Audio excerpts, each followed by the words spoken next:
Right. Hi, I'm Robbie without a catchphrase.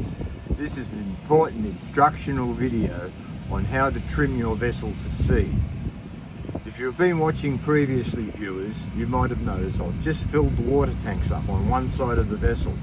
One side of this vessel has water tanks and one side of this vessel has diesel fuel tanks.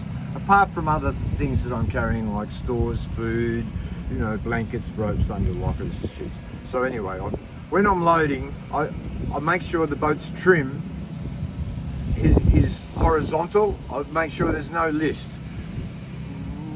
These mariners, they do it all the time. You've got to make sure the weight's down low and everything's trimmed, right? So what I do, I've got this level here, see?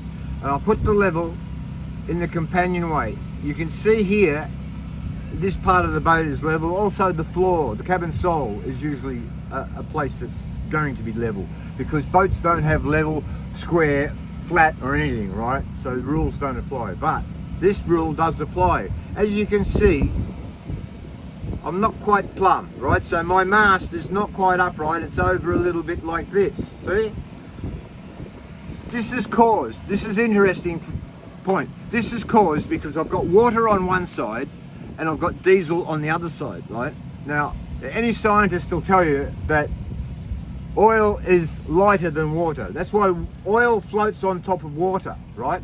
Which is confusing because oil comes from under the water and water comes from the sky. So what's happening here in the boat is the diesel oil is trying to get back into the ground and the water is trying to get back up into the sky.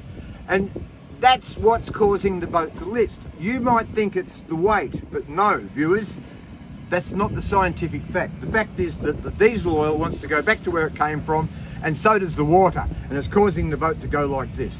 You'll see in a minute, I'll just take a little bit of water out, everything will be fine.